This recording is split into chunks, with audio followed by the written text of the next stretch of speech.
এক জায়গায় কাজ করলাম 2 মাস, কাজের বেতনের লাগে অপেক্ষা করতে আছি 5 মাস। 5 মাস যাবত তারা হোয়াটসঅ্যাপে মেসেজ দিতেই আছি,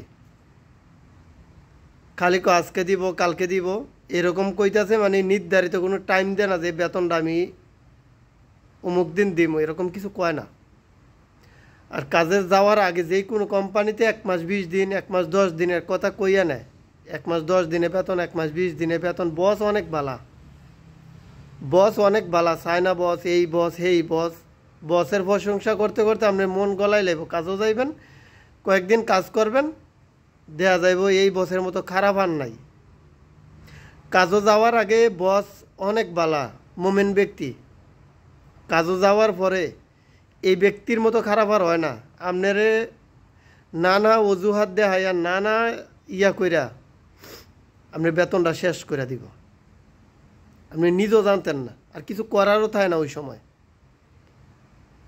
আমার মনে হয় মালয়েশিয়ার ভিতরে অনেক মানুষ আছে যারা বিল্ডিং লাইনে কাজ করে, আমি অন্য সেক্টর নিয়ে কথা কই না, অসংখ্য মানুষ আছে ফ্রি কাজ করছে।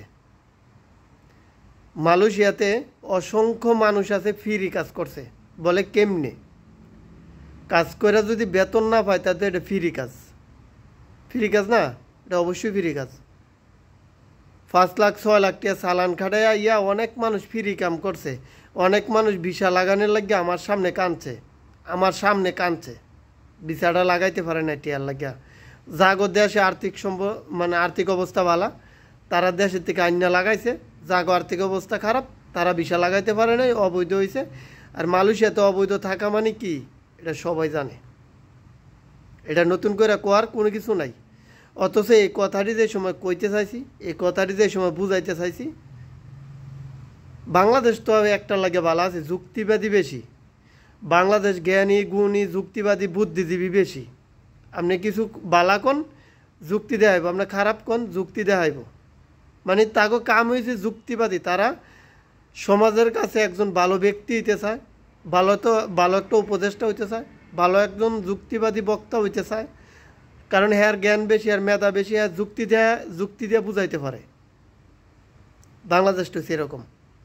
আপনি অন্যায়ের বিরুদ্ধে কইতে গেলে আপনি খারাপ, আপনি অন্যায়ের পক্ষে কথা কইতে গেলে আপনি খারাপ, আপনি বালা কইলেও খারাপ, খারাপ কইলেও খারাপ।